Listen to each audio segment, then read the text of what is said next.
Hola, mi nombre es Dolores, y lo que voy a contarles hoy es una historia que jamás pensé que tendría que vivir.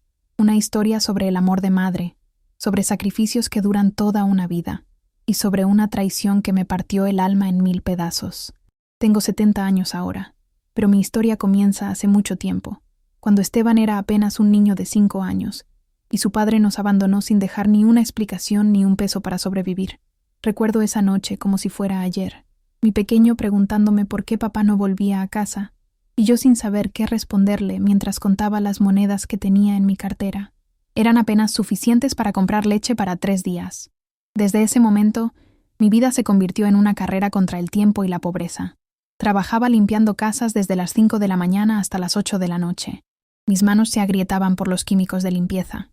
Mi espalda dolía por cargar baldes de agua, pero cada peso que ganaba era un paso más cerca de darle a Esteban la vida que se merecía. Los fines de semana vendía tamales en la plaza del pueblo, y por las noches cosía ropa para los vecinos. No había descanso en mi vida, pero había esperanza. Cuando Esteban cumplió 15 años, me dijo que quería estudiar ingeniería. Yo no sabía ni siquiera qué significaba esa palabra, pero vi la ilusión en sus ojos, y supe que tenía que hacer que sucediera. Trabajé doble turno durante 5 años para pagarle la universidad. Vendí las pocas joyas que tenía de mi matrimonio. Incluso empeñé la máquina de coser de mi madre, que era lo único valioso que me quedaba de ella. Pero todo valía la pena cuando lo veía llegar a casa con sus libros bajo el brazo, contándome sobre sus clases, sobre sus sueños de construir edificios y puentes.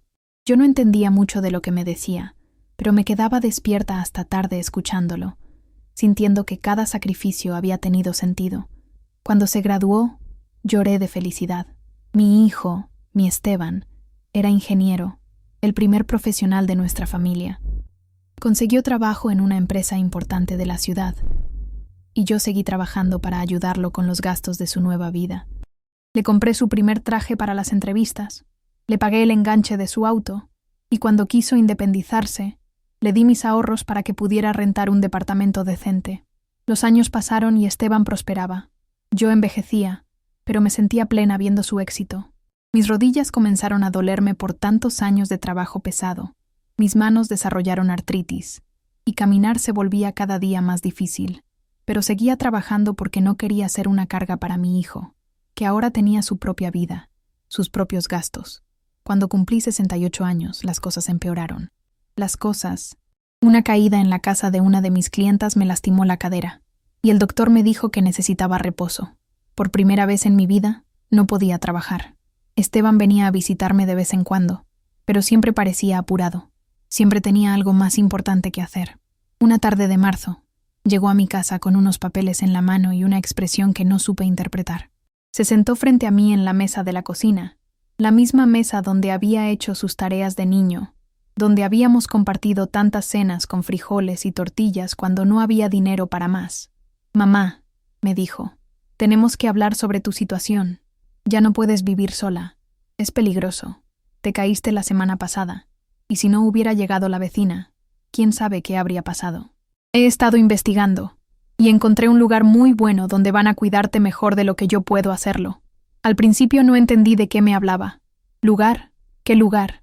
Pero cuando vi los folletos que sacó de su portafolio, cuando leí las palabras Hogar San Vicente en letras doradas, mi mundo se desplomó. Mi hijo, el hijo por el que había sacrificado toda mi vida, me estaba llevando a un asilo. «Es lo mejor para ti, mamá», siguió diciendo mientras yo sentía que las palabras se me atoraban en la garganta. «Ahí van a estar pendientes de ti las 24 horas. Tienes compañía, actividades, atención médica. Yo voy a poder visitarte seguido, y vas a estar más segura». Pero yo no quería estar segura en un lugar extraño. Quería estar en mi casa, con mis recuerdos, con las fotografías de Esteban en cada rincón, con la mecedora donde lo había arrullado de bebé. Quería morir donde había vivido, donde había amado, donde había luchado. Esa noche, mientras empacaba mis pocas pertenencias en 2 maletas gastadas, lloré como no había llorado desde el día que mi esposo se fue. Pero estas lágrimas eran diferentes. Estas lágrimas eran de una traición que dolía más que cualquier golpe, más que cualquier enfermedad. Eran las lágrimas de una madre que descubría que todo su amor, todos sus sacrificios, no habían sido suficientes para ganarse un lugar en el corazón de su hijo. Al día siguiente, Esteban llegó temprano para llevarme al asilo. Pero lo que él no sabía, lo que nunca imaginó, era que su madre había guardado secretos durante todos estos años. Secretos que pronto cambiarían todo entre nosotros para siempre. El hogar San Vicente quedaba en las afueras de la ciudad, rodeado de muros altos y rejas que más parecían de una prisión que de un lugar de descanso. Cuando Esteban detuvo el auto frente a la entrada, sentí que mi corazón se encogía. El edificio era gris, con ventanas pequeñas y un jardín descuidado, donde algunas personas mayores caminaban lentamente, como fantasmas perdidos en sus propios recuerdos. Mi hijo cargó mis maletas mientras yo caminaba despacio hacia la recepción. Cada paso me dolía, no solo por la artritis, sino por la humillación de saber que estaba siendo abandonada como un mueble viejo que ya no sirve. La recepcionista, una mujer joven con sonrisa fingida, nos recibió con un entusiasmo que sonaba ensayado. «Señora Dolores, qué gusto tenerla con nosotros», dijo revisando unos papeles. «Va a estar muy cómoda aquí. Su habitación es la número 12. La comparte con 3 señoras muy agradables. Compartir habitación. A los 68 años, después de toda una vida de trabajo y sacrificio, tendría que compartir mi espacio más íntimo con extrañas». Esteban firmó los últimos documentos mientras yo observaba el lugar que sería mi nuevo hogar. Las paredes estaban pintadas de un verde pálido que me recordaba a los hospitales, y el olor a desinfectante mezclado con comida recalentada impregnaba cada rincón. Cuando llegamos a la habitación 12, conocí a mis nuevas compañeras. Esperanza, de 75 años, había sido maestra toda su vida hasta que su familia decidió que era demasiado trabajo cuidarla. Carmen, de 80, había criado a 6 hijos que ahora vivían en Estados Unidos y la visitaban una vez al año si tenían suerte. Y Remedios, de 72, cuyo único hijo había muerto en un accidente y no tenía a nadie más en el mundo. Esteban se despidió de mí con un beso en la frente y la promesa de venir a visitarme pronto. «Muy pronto, mamá, te lo prometo». Pero cuando se fue, cuando escuché sus pasos alejándose por el pasillo, supe que esa promesa era tan vacía como mi corazón en ese momento. Los primeros días fueron los más duros de mi vida. Me despertaba a las 5 de la mañana por costumbre, pero aquí no había trabajo que hacer, no había propósito que cumplir. El desayuno era a las 7, café aguado, pan duro y a veces un huevo revuelto que sabía a cartón. Las enfermeras, pocas para tantos pacientes, apenas tenían tiempo de revisar que estuviéramos vivos. Durante las primeras semanas, me quedaba sentada en el pequeño jardín interno, viendo pasar las horas y recordando mi vida anterior. Recordaba las mañanas cuando preparaba el almuerzo para Esteban antes de que se fuera a la escuela, cuando él me contaba sus travesuras y yo fingía regañarlo mientras por dentro me moría de risa. Recordaba las noches cuando llegaba cansada del trabajo y él ya había hecho sus tareas, esperándome con un vaso de agua fresca y una sonrisa que iluminaba toda la casa. Los domingos eran especialmente crueles.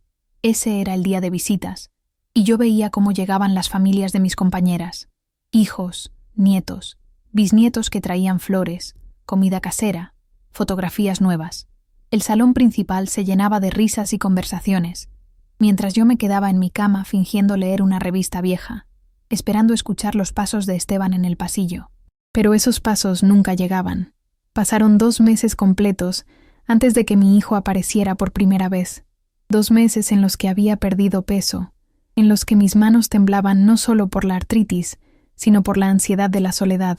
Cuando finalmente lo vi entrar a la habitación, sentí una mezcla de alegría y resentimiento que me confundía. «Mamá, perdón por no haber venido antes», dijo sentándose en la única silla disponible. «El trabajo ha estado muy pesado, y además he tenido algunos asuntos personales que resolver». Asuntos personales. Esas palabras me dolieron más que cualquier golpe físico. Yo había sido su asunto personal más importante durante 35 años, y ahora era apenas una obligación más en su lista de pendientes. Me contó sobre su trabajo, sobre algunos proyectos importantes que estaba manejando, pero yo apenas lo escuchaba. Lo que veía era a un hombre que había crecido, que había prosperado, que había olvidado de dónde venía y quién había hecho posible que llegara hasta donde estaba. Cuando se preparaba para irse, después de apenas 1 hora de visita, me dijo algo que cambiaría todo. «Mamá, tengo una noticia que darte. Conocí a alguien especial. Se llama Fernanda. Es una mujer maravillosa, y vamos a casarnos el próximo año». Mi corazón se detuvo por un momento. Mi hijo se casaba, y yo me enteraba como si fuera una extraña. No había conocido a la novia, no había participado en la decisión, no había sido consultada sobre nada. Era solo una anciana en un asilo a quien se le informaba de los acontecimientos importantes de la familia. Es una muchacha de muy buena familia. Siguió contando mientras yo trataba de procesar la información. Su padre tiene una empresa de construcción muy exitosa, y ella estudió administración de empresas. Estoy seguro de que te va a encantar cuando la conozcas. Buena familia. Esas palabras resonaron en mi cabeza durante días. ¿Qué significaba eso exactamente? Que tenían dinero, que tenían apellidos importantes, que no habían tenido que limpiar casas ajenas para sobrevivir, que no eran como nosotros, como yo. Después de que se fue, me quedé despierta toda la noche pensando en todo lo que había perdido. No solo había perdido mi casa, mi independencia, mi dignidad, también había perdido la oportunidad de ser parte de los momentos más importantes de la vida de mi hijo. No estaría ahí cuando él se probara el traje de novio, no ayudaría a planear la boda, no conocería a mi nuera hasta el día de la ceremonia. Pero lo que Esteban no sabía, lo que nunca había sospechado, era que su madre no era la mujer pobre y desvalida que él creía. Durante todos estos años de sacrificio y trabajo, yo había sido mucho más astuta de lo que él imaginaba. Había guardado secretos, había tomado decisiones que él nunca conoció, y había acumulado algo que pronto se convertiría en mi venganza más dulce. Mientras las otras señoras dormían y el asilo se sumía en el silencio de la noche, yo sonreía por primera vez en meses, porque sabía que muy pronto mi querido Esteban iba a descubrir quién era realmente su madre. Durante las largas noches en el asilo, mientras escuchaba los ronquidos de mis compañeras de cuarto y el sonido lejano de los autos en la carretera, mi mente viajaba hacia atrás en el tiempo, hacia secretos que había guardado durante décadas, secretos que ni siquiera Esteban, con toda su educación universitaria, había logrado descubrir. Todo comenzó cuando él tenía apenas 12 años. Yo trabajaba limpiando la casa de la señora Beatriz, una viuda adinerada que vivía en el barrio más elegante de la ciudad. Un día, mientras organizaba sus papeles, escuché una conversación telefónica que cambió mi perspectiva para siempre. Hablaba con su contador sobre inversiones, sobre propiedades que generaban ingresos pasivos, sobre cómo hacer que el dinero trabajara para ella en lugar de trabajar ella para el dinero. Esa noche, después de acostar a Esteban, me quedé despierta pensando en esas palabras. Ingresos pasivos, dinero que trabaja. Conceptos que sonaban imposibles para una mujer como yo, pero que despertaron algo en mi interior. Una semilla de ambición que había estado dormida durante años. Al día siguiente, en lugar de gastar todo mi salario en comida y gastos de la casa como siempre hacía, tomé una decisión que cambiaría nuestras vidas para siempre. Dividí el dinero en 2 partes. Una para los gastos inmediatos, y otra que escondí en una lata de café vacía debajo de mi cama. Esteban nunca lo supo. Semana tras semana, mes tras mes, esa lata se fue llenando. Cuando juntaba suficiente dinero, caminaba hasta el banco del centro y abría una cuenta de ahorros a mi nombre. Le dije al empleado que no quería que llegaran estados de cuenta a mi casa, que prefería ir personalmente a revisar mi saldo. No podía arriesgarme a que Esteban descubriera lo que estaba haciendo. Mientras mi hijo crecía creyendo que éramos pobres, que apenas teníamos para sobrevivir, yo seguía trabajando doble turno y ahorrando cada peso que podía. Cuando él me pedía dinero para sus gastos escolares, para sus libros, para sus uniformes, yo se lo daba fingiendo que era un gran sacrificio, que tendría que trabajar horas extra para conseguirlo. Pero la verdad era que ya tenía ese dinero, y mucho más guardado. A los 3 años de haber empezado a ahorrar, sucedió algo que aceleró mis planes. La señora Beatriz decidió vender una de sus propiedades más pequeñas, una casita de 2 cuartos en un barrio popular que rentaba a una familia joven. Me ofreció vendérmela a mí por un precio muy bajo, casi regalada, porque sabía que yo era una mujer trabajadora y honesta. Esa noche no pude dormir. Tenía el dinero suficiente para comprar esa casa, pero significaba usar todos mis ahorros. Era un riesgo enorme para una mujer sola con un hijo que mantener. Pero recordé las palabras de la señora Beatriz sobre los ingresos pasivos y tomé la decisión más valiente de mi vida. Compré la casa. Esteban tenía 15 años cuando me convertí en propietaria por primera vez en mi vida. Él nunca lo supo. Para él, yo seguía siendo la misma madre que trabajaba limpiando casas para darle de comer. Pero ahora tenía algo más. Una propiedad que me generaba ingresos mensuales sin tener que mover un dedo. La renta de esa primera casa me permitió ahorrar más rápido. En lugar de tardar meses en juntar dinero, ahora podía hacerlo en semanas. 5 años después, cuando Esteban entró a la universidad, yo ya era dueña de 3 propiedades pequeñas en diferentes barrios de la ciudad. Mientras mi hijo estudiaba ingeniería, creyendo que yo me mataba trabajando para pagarle sus estudios, yo había desarrollado un pequeño imperio inmobiliario que me generaba más dinero del que él podía imaginar. Pero seguí fingiendo pobreza, seguí trabajando limpiando casas, seguí viviendo con la misma austeridad de siempre. ¿Por qué lo hice? ¿Por qué mantuve este secreto durante tantos años? La respuesta es compleja, pero tiene que ver con el amor de madre y con el miedo. Quería que Esteban valorara las cosas, que entendiera el significado del trabajo duro, que no se convirtiera en uno de esos jóvenes ricos y consentidos que desprecian a quienes tienen menos.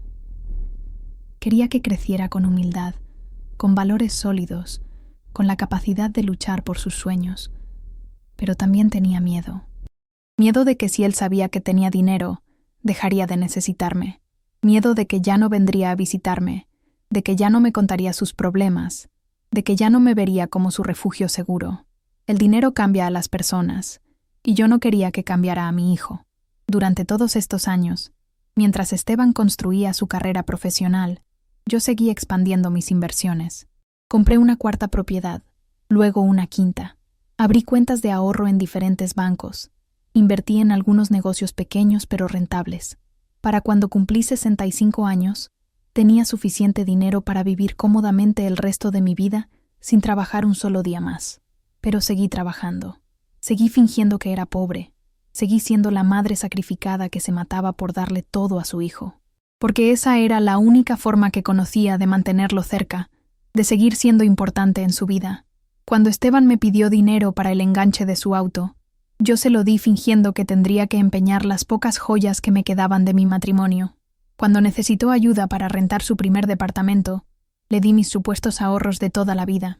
Cuando quiso comprar su casa, hipotequé una de mis propiedades para darle el dinero, pero él nunca lo supo.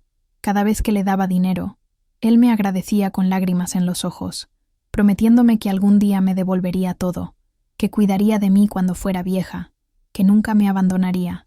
Y yo le creía, quería creerle. Pero ahora, sentada en este asilo mientras él planeaba su boda con una mujer de buena familia, me daba cuenta de que todos mis secretos, todas mis mentiras piadosas, todos mis sacrificios fingidos, no habían servido de nada. Mi hijo me había abandonado de todas formas. Sin embargo, había algo que él no sabía, algo que estaba a punto de descubrir. Porque si hay algo que he aprendido en estos 70 años de vida, es que las madres siempre tenemos un as bajo la manga, y el mío estaba a punto de cambiar todo entre nosotros para siempre. La boda de Esteban se acercaba, y yo ya tenía un plan que le enseñaría a mi hijo quién era realmente su madre, y cuánto poder tenía una mujer a la que había subestimado toda su vida. Habían pasado 4 meses desde que Esteban me había contado sobre su compromiso, y durante todo ese tiempo, las visitas se habían vuelto aún más esporádicas. Una vez al mes, si tenía suerte, aparecía por el asilo con prisa, siempre con alguna excusa sobre el trabajo, sobre los preparativos de la boda, sobre lo ocupado que estaba con su nueva vida. Yo había comenzado a aceptar mi destino. Sería una de esas madres olvidadas que mueren en asilos sin que sus hijos se enteren hasta días después. Había visto morir a 3 compañeras de cuarto en estos meses, y en todos los casos, las familias llegaban corriendo después del funeral, fingiendo dolor y arrepentimiento que llegaba demasiado tarde.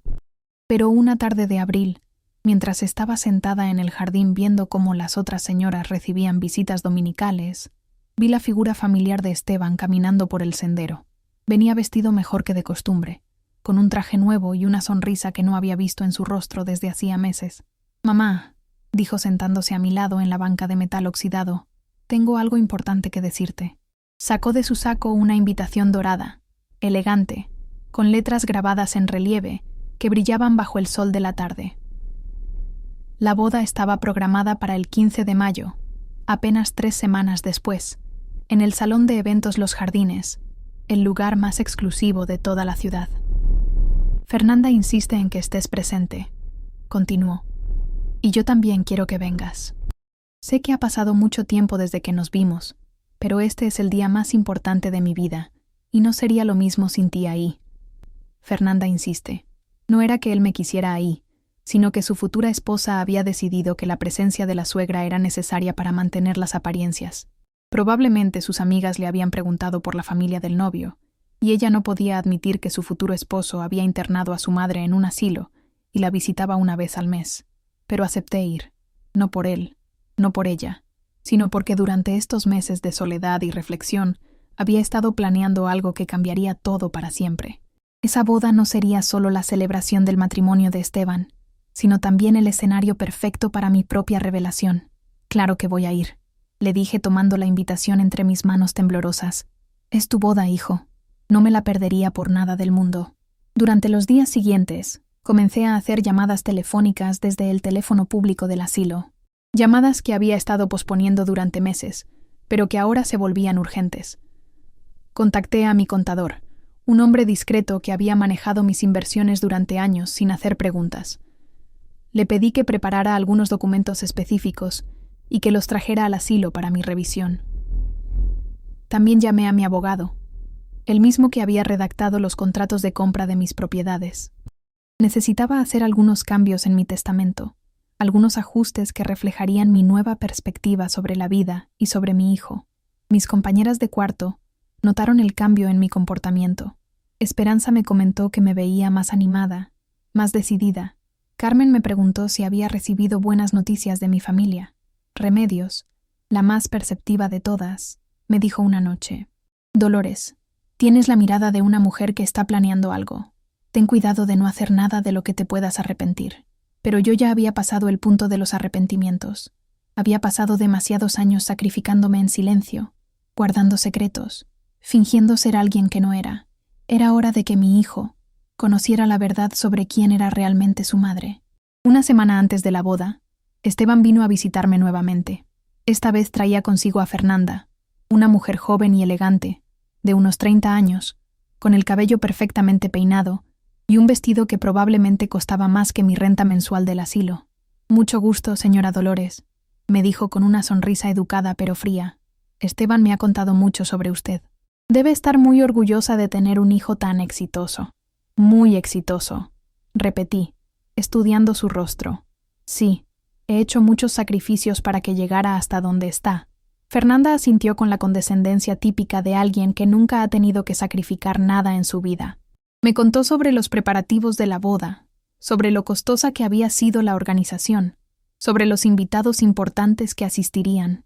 Hablaba como si fuera la protagonista de una película, y Esteban la miraba con una adoración que me dolió en el alma. Va a ser una celebración espectacular, dijo Fernanda. Papá no ha escatimado en gastos. Hemos contratado al mejor servicio de banquetes de la ciudad, flores importadas de Colombia, un grupo de mariachis que ha tocado para celebrities, y hasta fuegos artificiales para el final de la noche. Mientras ella hablaba, yo calculaba mentalmente cuánto podía costar una boda así. $50,000, tal vez más. Una cantidad astronómica para la mayoría de las familias, pero aparentemente normal para los padres de Fernanda. Esteban permanecía callado durante la mayor parte de la conversación, asintiendo cuando era necesario, pero yo podía ver algo en sus ojos. Una preocupación, una tensión que no había estado ahí antes. Conocía a mi hijo mejor que nadie, y sabía cuando algo lo inquietaba. Después de que Fernanda se excusara para ir al baño, aproveché para preguntarle directamente: Hijo, te veo preocupado. ¿Todo está bien con los preparativos de la boda? Él suspiró, y por un momento vi al niño que había sido, al joven que me contaba todos sus problemas. Mamá, la verdad es que los gastos han sido mucho más altos de lo que esperaba. Los padres de Fernanda están pagando la mayor parte, pero yo quería contribuir con algo significativo. He tenido que usar todos mis ahorros, incluso pedir un préstamo al banco. Un préstamo al banco. Mi hijo, que había crecido con el terror de las deudas porque había visto cómo la pobreza nos había perseguido durante años, ahora se estaba endeudando para impresionar a una familia que probablemente nunca lo aceptaría completamente. En ese momento, mientras veía la angustia en su rostro, sentí una mezcla de compasión y determinación. Compasión por el hombre que había criado, que estaba tratando de ser alguien que no era para encajar en un mundo que no era el suyo, y determinación para enseñarle una lección que nunca olvidaría. La boda estaba a una semana de distancia, y yo ya tenía todo preparado. Los documentos estaban listos, las transferencias bancarias estaban programadas, y mi plan estaba a punto de ejecutarse. Esteban iba a descubrir quién había pagado realmente por su boda de ensueño, y esa revelación cambiaría todo entre nosotros para siempre. Pero antes de eso, tenía que hacer una última llamada telefónica, una llamada que sellaría el destino de nuestra relación y que le daría a mi hijo la lección más importante de su vida. Si esta historia te está impactando tanto como a mí cuando la viví, no olvides suscribirte al canal, darle like a este video y comentar qué crees que va a pasar. Compártelo con alguien que necesite escuchar esta historia, porque a veces las verdades más difíciles son las que más necesitamos enfrentar. El día de la boda amaneció con un cielo despejado y una brisa suave que movía las flores del jardín del asilo. Mientras mis compañeras de cuarto me ayudaban a arreglarme, sentía una mezcla de nervios y determinación que no había experimentado en años. Me había comprado un vestido nuevo con el dinero que tenía guardado para emergencias, un vestido azul marino elegante pero discreto, apropiado para una madre que había sido relegada al papel de invitada en la vida de su propio hijo. Esteban llegó puntual a recogerme, conduciendo un auto nuevo que no había visto antes, probablemente otro gasto innecesario para impresionar a la familia de Fernanda. Durante el trayecto hacia el salón Los Jardines, intentó hacer conversación casual, pero yo podía sentir su tensión. Hablaba de todo y de nada, evitando cuidadosamente mencionar los aspectos financieros de la celebración que estaba a punto de comenzar. Cuando llegamos al salón, quedé impresionada a pesar de mí misma.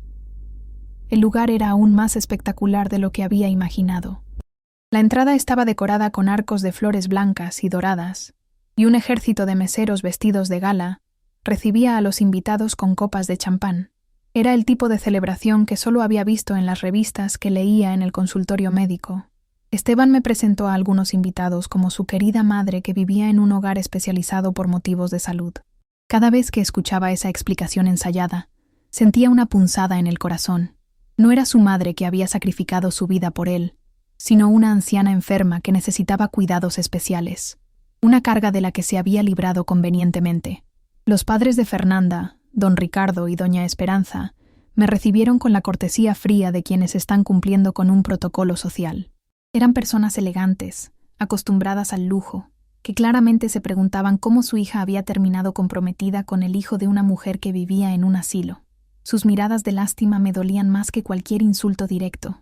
La ceremonia fue hermosa, no podía negarlo. Fernanda lucía radiante en un vestido que debía haber costado más que el salario anual de muchas familias. Las flores eran exquisitas, los arreglos perfectos, cada detalle cuidadosamente planeado y ejecutado. Mientras veía a mi hijo intercambiar votos con su nueva esposa, recordé el día de mi propia boda, tan diferente, tan humilde, pero lleno de amor verdadero y esperanza. Durante la recepción, me senté en una mesa al fondo del salón, junto a algunos parientes lejanos de Esteban que apenas conocía. Desde ahí podía observar todo sin ser el centro de atención. Vi cómo los invitados comentaban admirados sobre la magnificencia de la celebración, cómo los padres de Fernanda recibían felicitaciones por haber organizado una boda tan espectacular. El banquete fue suntuoso, platos que nunca había probado, vinos importados, un pastel de bodas de 5 pisos que parecía una obra de arte. Los mariachis tocaron durante toda la noche, alternando con una orquesta que había venido especialmente de la capital. Cada elemento de la celebración gritaba dinero, poder, estatus social, pero lo que más me llamó la atención fue observar a Esteban durante toda la noche. Mi hijo, que había crecido comiendo frijoles y tortillas, ahora se movía entre los invitados tratando de aparentar que pertenecía a ese mundo de lujo. Sonreía, conversaba, brindaba, pero yo podía ver la tensión en sus hombros, la forma forzada de su risa. Estaba representando un papel, siendo alguien que no era para encajar en la familia de su esposa. A medida que avanzaba la noche, escuché fragmentos de conversaciones que me confirmaron lo que ya sospechaba. Los invitados hablaban maravillados sobre la generosidad de don Ricardo, sobre cómo había organizado una boda digna de la alta sociedad, sobre lo afortunado que era Esteban de haberse casado con una mujer de tan buena familia. Nadie mencionaba ninguna contribución de parte del novio. Para todos los presentes, esta era una celebración financiada completamente por los padres de la novia, una demostración de su poder económico y su amor por su hija. Esteban había quedado reducido al papel de acompañante afortunado que había tenido la suerte de conquistar a una heredera. Cuando llegó el momento de los brindis, don Ricardo tomó el micrófono primero. Habló sobre su hija, sobre su alegría de verla feliz, sobre cómo había querido darle la boda de sus sueños. Recibió una ovación de pie de todos los invitados.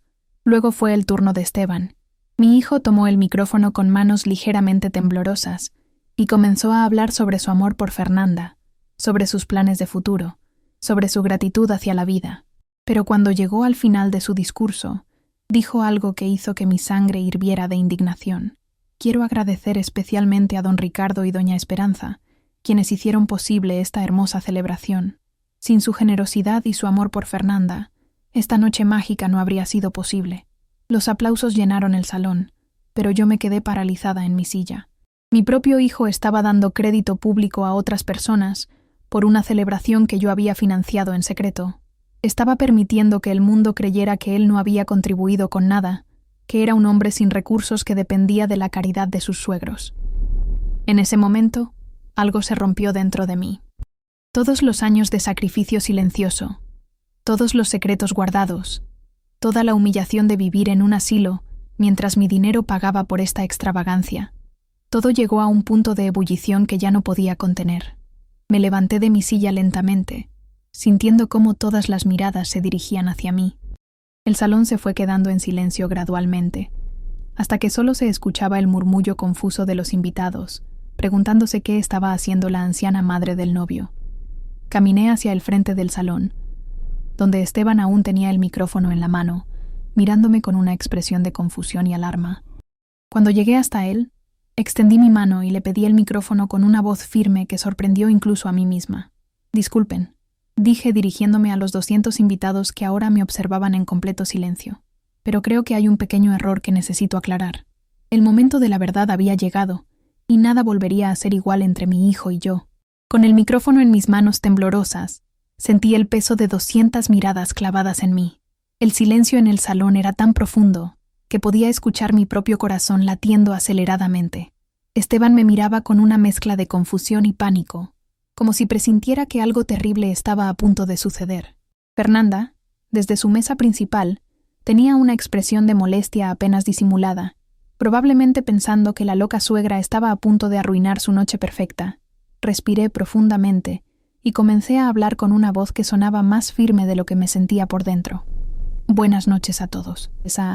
Soy Dolores, la madre de Esteban, y quiero aprovechar este momento tan especial para compartir algo con ustedes». Hice una pausa, viendo cómo los invitados se acomodaban en sus sillas, algunos con curiosidad, otros con impaciencia.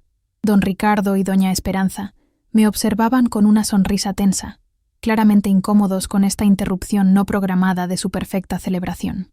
Durante toda la noche he escuchado comentarios maravillosos sobre esta hermosa boda, continué, sintiendo cómo mi voz ganaba fuerza con cada palabra. He escuchado elogios sobre la generosidad de don Ricardo y doña Esperanza, sobre cómo su amor por Fernanda hizo posible esta celebración tan espectacular. Los murmullos de aprobación se extendieron por el salón. Algunos invitados asintieron, pensando que estaba a punto de agregar mis propios elogios a los suegros de mi hijo. Y tienen razón, es una celebración hermosa. Las flores son exquisitas, la comida es deliciosa, la música es perfecta. Cada detalle ha sido cuidadosamente planeado y ejecutado. Pero hay algo que creo que todos deberían saber. El silencio se volvió aún más profundo. Esteban había palidecido y daba un paso hacia mí, como si quisiera detenerme. Pero yo continué antes de que pudiera interrumpirme. Verán, yo soy solo una anciana que vive en un asilo, una mujer sencilla que trabajó toda su vida limpiando casas para sacar adelante a su hijo. Para muchos de ustedes, probablemente soy invisible, irrelevante. Pero hay algo que mi querido Esteban nunca les contó, algo que él mismo no sabía hasta hace muy poco. Mi hijo me miraba ahora con los ojos muy abiertos, como si finalmente entendiera hacia dónde se dirigía mi discurso. Fernanda se había puesto de pie, con una expresión de alarma creciente. Esta hermosa boda, con todas sus flores importadas, su banquete exquisito, sus mariachis profesionales y sus fuegos artificiales, no fue pagada por don Ricardo y doña Esperanza, como todos creen. Un murmullo de confusión se extendió por el salón. Los padres de Fernanda se miraron entre sí con expresiones de desconcierto total. Esta boda fue pagada completamente por mí. Cada peso, cada detalle, cada elemento de esta celebración salió de mis cuentas bancarias. Los $50,000 que costó esta noche mágica vinieron de los ahorros de una mujer que supuestamente no tenía nada. El silencio que siguió a mis palabras fue ensordecedor. Era como si hubiera detonado una bomba en medio del salón. Los invitados se miraban unos a otros con expresiones de shock, tratando de procesar lo que acababan de escuchar. Esteban había perdido todo el color de su rostro. Sus labios se movían como si quisiera hablar, pero no salía ningún sonido. Fernanda se había dejado caer en su silla, mirándome como si fuera una aparición. Verán, continué, disfrutando del poder que sentía al tener la atención completa de toda esa gente elegante. Durante 35 años, mientras trabajaba limpiando sus casas, también estuve invirtiendo cada peso que podía ahorrar. Compré propiedades, abrí cuentas de ahorro, hice inversiones inteligentes. Mi hijo creía que era pobre, pero la realidad es muy diferente. Don Ricardo se puso de pie abruptamente, con una expresión de indignación y confusión. Señora, creo que hay algún malentendido, dijo con voz temblorosa. Nosotros pagamos por esta boda. Tengo todos los recibos, todas las facturas. Sonreí con una calma que no sabía que poseía. Por supuesto que los tiene, don Ricardo. Porque yo transferí el dinero a sus cuentas bancarias hace 3 semanas, con la instrucción específica de que se presentaran como los organizadores y financiadores de la boda. Quería que mi hijo tuviera la celebración que se merecía, pero también quería ver si me incluiría en los agradecimientos, si reconocería de alguna manera mi existencia en el día más importante de su vida. La expresión de don Ricardo cambió de indignación a confusión total. Doña Esperanza se había puesto una mano en el pecho, como si le faltara el aire. Pero nosotros no sabíamos, balbuceó don Ricardo. Pensamos que era un regalo anónimo, una beca de alguna fundación benéfica. Exactamente, respondí, porque les pedí que mantuvieran el anonimato. Quería ver qué pasaba. Quería ver si mi hijo, en el momento de agradecer por su boda perfecta, recordaría mencionar a la madre que sacrificó toda su vida por él. Todos los ojos se dirigieron hacia Esteban, que permanecía inmóvil como una estatua, con lágrimas comenzando a formarse en sus ojos. Y la respuesta fue clara. Continué, sintiendo cómo mi voz se quebraba ligeramente por primera vez. Mi hijo agradeció a don Ricardo y doña Esperanza por hacer posible esta celebración, pero no mencionó a la mujer que realmente la pagó. No mencionó a la madre que vive en un asilo, porque él decidió que era demasiado problema cuidarla. No mencionó a la mujer que trabajó 35 años para darle todo lo que tiene. Las lágrimas corrían libremente por mis mejillas ahora, pero mi voz seguía siendo firme. Así que sí, don Ricardo, doña Esperanza, ustedes organizaron una boda hermosa, pero el dinero que la hizo posible vino de una anciana que supuestamente no tenía nada que ofrecer. Vino de una madre que amó tanto a su hijo, que estuvo dispuesta a financiar en secreto la boda de sus sueños, incluso después de que él la abandonara en un asilo. El silencio en el salón era absoluto. Algunos invitados tenían lágrimas en los ojos, otros miraban hacia abajo con incomodidad. Fernanda lloraba silenciosamente, y Esteban parecía estar a punto de colapsar. Entregué el micrófono a un mesero que estaba cerca y comencé a caminar hacia la salida, pero antes de llegar a la puerta, me detuve y me volví una última vez hacia mi hijo. Felicidades por tu boda, Esteban. Espero que seas muy feliz con Fernanda, y espero que algún día entiendas que el amor de una madre no tiene precio, pero sí tiene límites. Salí del salón, dejando atrás el silencio más profundo que había escuchado en mi vida, sabiendo que acababa de cambiar todo para siempre. Salí del salón con la cabeza en alto, pero una vez que llegué al estacionamiento, mis piernas comenzaron a temblar incontrolablemente. Me senté en una banca de piedra que había cerca de la entrada, tratando de procesar lo que acababa de hacer. Había destruido la boda perfecta de mi hijo, había humillado públicamente a una familia respetable y había revelado secretos que había guardado durante décadas. Pero por primera vez en años, me sentía libre. No tuve que esperar mucho antes de escuchar pasos apresurados detrás de mí. Era Esteban, corriendo hacia donde yo estaba. con el rostro descompuesto y lágrimas corriendo por sus mejillas. Detrás de él venían don Ricardo y doña Esperanza, seguidos por Fernanda, que aún llevaba puesto su vestido de novia pero con el maquillaje corrido. «Mamá, mamá, por favor», dijo Esteban cayendo de rodillas frente a mí. «Por favor, dime que no es verdad. Dime que estás confundida, que estás enferma, que no sabías lo que estabas diciendo ahí adentro». Lo miré a los ojos, esos ojos que había visto crecer desde que era un bebé, y sentí una mezcla de amor y dolor que me partía el alma. «No estoy confundida, hijo. No estoy enferma». Y sabía perfectamente lo que estaba diciendo. Cada palabra era verdad. Don Ricardo se acercó con una expresión de total desconcierto. «Señora Dolores, necesito entender qué está pasando aquí. Usted dice que pagó por la boda, pero nosotros recibimos una transferencia anónima que pensamos venía de una fundación benéfica. Nuestro contador nos aseguró que todo estaba en orden, porque yo les pedí que mantuvieran mi identidad en secreto», expliqué con calma. «Contraté a un intermediario, un abogado especializado en donaciones anónimas, para que manejara toda la transacción. Ustedes recibieron el dinero creyendo que venía de una fuente externa, pero en realidad salió de mis cuentas bancarias. Doña Esperanza se había puesto pálida como un fantasma. Pero eso significa que nosotros no pagamos nada, que toda la noche hemos estado recibiendo felicitaciones por algo que no hicimos, que hemos estado mintiendo sin saberlo». «No estaban mintiendo», les dije. «Ustedes organizaron todo. Coordinaron cada detalle, pusieron su tiempo y su esfuerzo. Yo solo proporcioné el dinero, pero quería ver si mi hijo, en el momento más importante de su vida, recordaría de dónde venía realmente». Fernanda se acercó lentamente, con los ojos hinchados de llorar. «Señora Dolores, yo no sabía nada de esto. Si hubiera sabido que usted estaba pagando por nuestra boda, jamás habría permitido que sucediera.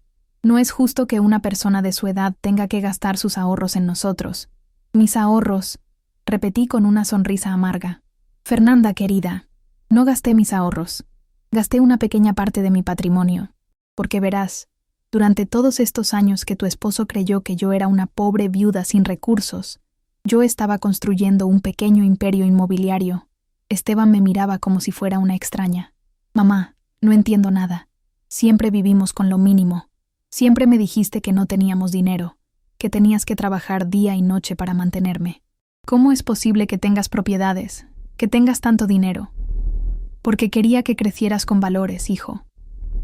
Quería que entendieras el valor del trabajo, que no te volvieras un joven consentido que despreciara a quienes tienen menos. Pero también, y esto me duele admitirlo, tenía miedo de que si sabías que tenía dinero, dejarías de necesitarme». Las palabras salían de mi boca como una confesión que había estado guardando durante décadas. «Cada peso que te di para tus estudios, para tu auto, para tu casa, salió de mis inversiones, pero te lo daba fingiendo que era un gran sacrificio, que tendría que trabajar horas extra para conseguirlo. Quería seguir siendo importante en tu vida, seguir siendo tu refugio, tu apoyo. Tenía terror de que el dinero cambiara nuestra relación». Esteban se puso de pie lentamente, con una expresión de dolor y confusión total. «Entonces todo fue mentira. Toda mi vida fue una mentira. Yo crecí sintiéndome culpable por cada peso que me dabas, prometiéndome que algún día te devolvería todo, que cuidaría de ti cuando fueras vieja. Y resulta que tú tenías más dinero que yo». «No fue mentira, Esteban. Mi amor por ti nunca fue mentira.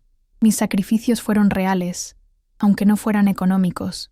Sacrifiqué mi tranquilidad, mi honestidad, mi derecho a vivir cómodamente, todo por mantenerte cerca de mí. Pero no funcionó, ¿verdad?», dijo con voz quebrada. «Porque igual me alejé de ti, igual te puse en un asilo, igual te abandoné». El silencio que siguió fue devastador. Fernanda lloraba silenciosamente. Don Ricardo y doña Esperanza se miraban sin saber qué hacer, y Esteban parecía estar procesando 30 años de mentiras piadosas y amor malentendido. «Mamá», susurró finalmente, «perdóname. Perdóname por todo, por haberte puesto en ese asilo, por no visitarte más seguido, por no incluirte en mi vida como debería haberlo hecho. Pero también perdóname por decir esto. No sé si puedo perdonarte por haberme mentido toda la vida». Sus palabras me dolieron más que cualquier golpe físico, pero sabía que tenía derecho a sentirse traicionado. «No te pido que me perdones, hijo. Te pido que entiendas. Todo lo que hice, lo hice por amor. Pero ahora me doy cuenta de que el amor sin honestidad no es amor verdadero, es manipulación. Y por eso, Mañana mismo voy a hacer algunos cambios en mi vida que van a afectar nuestro futuro para siempre. Esteban me miró con una mezcla de miedo y curiosidad. ¿Qué tipo de cambios? Sonreí por primera vez en toda la noche, pero no era una sonrisa de felicidad, sino de determinación. Eso lo sabrás mañana, hijo. Por ahora, disfruta lo que queda de tu boda. Después de todo, yo la pagué, y quiero que valga la pena.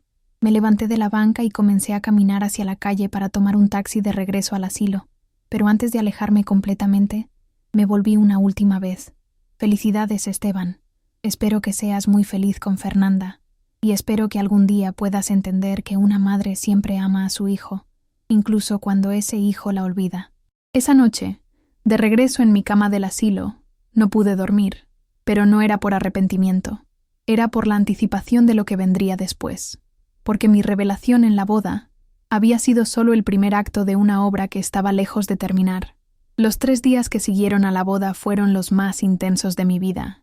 No había dormido bien desde aquella noche, no por arrepentimiento, sino por la adrenalina de saber que estaba a punto de tomar las decisiones más importantes de mis 70 años.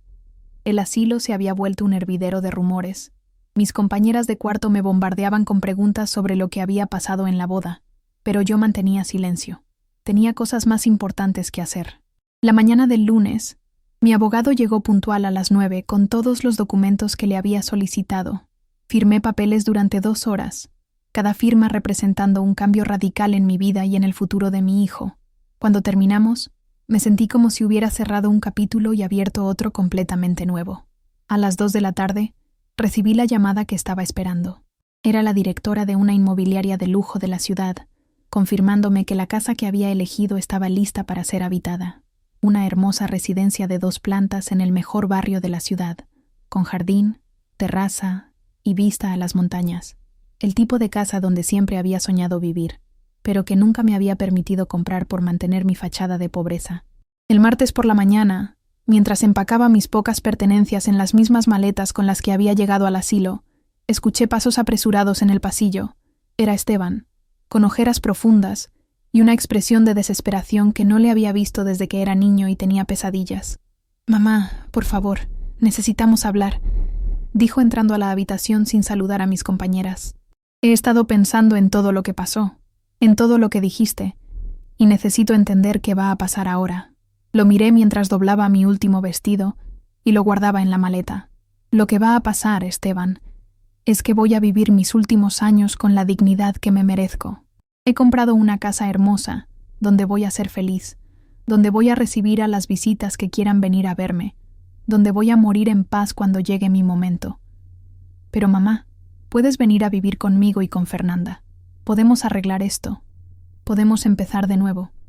No tienes que irte a vivir sola».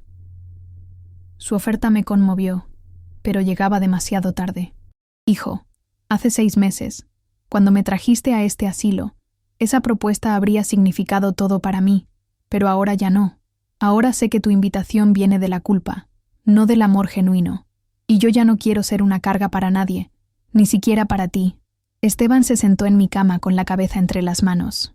«Mamá, sé que cometí errores terribles.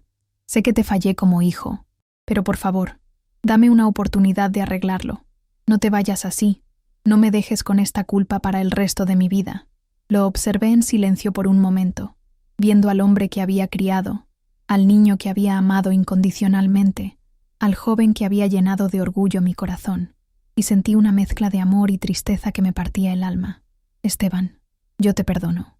Te perdono porque así me enseñó mi madre, porque el rencor solo envenena a quien lo guarda. Pero perdonar no significa olvidar, y no significa que las cosas puedan volver a ser como antes». Cerré mi maleta y me senté a su lado. «Hay algo más que necesitas saber, algo que va a cambiar tu futuro para siempre». Me miró con una mezcla de esperanza y terror. «He cambiado mi testamento, Esteban. Toda mi fortuna, todas mis propiedades, todos mis ahorros, ya no van a ser tuyos cuando yo muera». Su rostro se descompuso completamente. «Mamá, no me importa el dinero. Solo quiero recuperar a mi madre. Lo sé, hijo, y por eso mismo tomé esta decisión. Porque necesitas aprender que el amor no se compra, que la familia no se abandona, que los padres no son muebles que se guardan en un depósito cuando ya no sirven. Me puse de pie y tomé mis maletas. He donado todo mi patrimonio al Hogar San Vicente, para que mejoren las instalaciones, para que contraten más personal, para que otros ancianos no pasen por lo que yo pasé aquí, para que ninguna madre más tenga que vivir sus últimos años sintiéndose abandonada y olvidada. Esteban se puso de pie de un salto, con lágrimas corriendo por sus mejillas. Mamá, no puedes hacer eso. Ese dinero es tuyo. Trabajaste toda tu vida por él. Exactamente, Esteban. Trabajé toda mi vida por ese dinero, y ahora voy a usarlo para algo que realmente me importa. Para ayudar a personas que están en la misma situación en la que tú me pusiste. Salí de la habitación mientras él me seguía, suplicándome que reconsiderara mi decisión. Pero mi mente estaba hecha. En el lobby del asilo me esperaba un taxi que me llevaría a mi nueva casa, a mi nueva vida. Antes de subir al auto, me volví hacia mi hijo una última vez. Esteban, siempre serás mi hijo y siempre te amaré, pero ahora vas a tener que ganarte mi respeto y mi presencia en tu vida. Si quieres ser parte de mis últimos años, tendrás que demostrarme que has aprendido el valor de la familia, el significado del respeto y la importancia de cuidar a quienes nos dieron todo. 2 años han pasado desde aquella boda memorable. Vivo en mi hermosa casa, rodeada de un jardín que cuido personalmente, recibiendo visitas de las amigas que hice en el asilo y que ahora vienen a tomar té conmigo los domingos. Esteban viene a visitarme cada semana, a veces con Fernanda, que resultó ser una mujer más comprensiva de lo que pensé. Nuestra relación es diferente ahora, más honesta, más respetuosa. He aprendido que nunca es tarde para defenderse, para exigir el respeto que uno merece, para vivir con dignidad. Y ustedes, queridos amigos que han escuchado mi historia, recuerden siempre que el amor verdadero no se mendiga, se gana, que la familia se construye con respeto mutuo, no con sacrificios silenciosos, y que cada uno de nosotros merece vivir sus últimos años con la cabeza en alto y el corazón en paz. Si esta historia los ha tocado de alguna manera, si les ha enseñado algo sobre el valor de la dignidad y el respeto familiar, no olviden suscribirse al canal para escuchar más historias como esta. Denle like si creen que tomé la decisión correcta y cuéntenme en los comentarios qué habrían hecho ustedes en mi lugar. Compartan esta historia con alguien que necesite recordar que nunca es tarde para defenderse y exigir el respeto que merece. Nos vemos en el próximo relato, y recuerden, la dignidad no tiene edad.